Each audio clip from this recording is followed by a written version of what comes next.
Isang buong manok nga ang aking lulutuin para sa aming pananghalian. Noong binili din nga namin ito ay nakiusap ako kung pwedeng hiwain yung gitna para bumuka. Mala restaurant kasi ang gagawin kong luto dito sa manok kaya wala pa man ay medyo natatakam na ako. So yung isang buong manok ay papakuluan muna natin yan. Naglagay na ako ng tubig sa kaldero at itong mga pampalasa katulad ng tanglad, onion leeks, bawang at sibuyas at dahon ng laurel. Naglagay na din ako ng madaming pamintang buo at saka asin at after nyan ay medyo papakuluan muna natin ito ng bahagya. Noong kumulo na ay inilagay ko na nga din pala itong ating isang buong manok dito at papakuluan lang natin ito ng mga 20 to 25 minutes. Habang pinapakuluan ko nga itong mga mare, grabe napakabango dahil meron nga tayong tanglad. Kapag sineserve nga ito sa restaurant ay merong sweet potato sa gilid. Bumili nga ako sa supermarket pero mali naman ang aking nakuha. Kamoting puti kasi itong aking nakuha mga mare kaya hindi ko na lang lalagyan ng sides. After 20 minutes sa heto at kulong-kulo na nga itong ating manok kaya naman iaahon muna natin siya. Napakabango nga mga mare at sure ako na nanuot na dito sa laman ng manok yung ating pagpapakulo. Nagready na din ako dito ng toyo at tubig. Pinaghalo ko lang yan dahil ito yung ibabrush natin sa ating manok. Kiko man na nga ang aking ginamit mga mare para mas malasa talaga. So hayon, kumuha lang ako ng brush tapos brush ko na nga pala itong ating manok. Bali lahat yan mga mare dapat makover ng ating toyo at tubig. Nilagyan ko talaga ng tubig mga mare dahil kung toyo lang ay baka napakaalat naman. Baliktarin nyo rin dahil yung ilalim ay kailangan din natin yung brushan ng toyo at tubig. Hetong sabaw nga ng pinagpakuluan mga mare nang hinayang ako. Hindi ko kasi alam kung ano yung ititimpla ko pero parang ang sarap niyang higupin. So hayun, mabalik na tayo sa manok. After nyo brushan, set aside lang muna at kailangan maging tuyo na siya. Ayan, at kitang-kita nyo nga na tuyo na itong manok at kumapit na talaga yung kulay ng toyo. Kapag ganyan na mga mare ay pwedeng-pwede na natin itong isalang sa mainit na mantika. Again, dito meron tayong option. Kung ayaw nyo ng mamantika or ayaw nyo ipiprito sa mantika, pwedeng-pwede nyo itong lutuin sa air fryer. So, prefer ko siya na lutuin sa mantika at ayan nga mga mare, habang piniprito nga ito, grabe napakabango.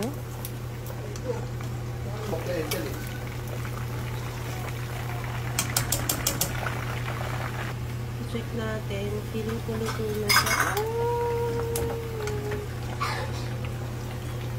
So, ayan nga, after ilang minutes, luto na siya. Kapag hindi na maingay yung mantika, it means luto na ang ating manok. At lutuin lang natin ito sa low heat. Grabe, napakaganda ng kulay at talagang kuhang-kuha ang chicken ng Max's. O, ayan, kaya nga nasabi ko sa inyo na mala restaurant dahil ginaya nga natin ang chicken ng Max's. Para sa sausawan nito, perfect kung yung talagang ketchup ng Max's. Meron nung nabibili ka, so naubos na yung sa amin. Kaya tomato ketchup na lang yung ginamit namin. Kung gravy lover ka naman, pwedeng-pwede ka din gumawa. Pero para sa akin, yung pinakapanalo na sausawan nito, yung Thai sweet and chili sauce. Grabe, panalo talaga mga mare. Kaya kung wala pa kayong naiisip na iulam, try nyo na din itong ating chicken ala Max's. Ayun lang, bye!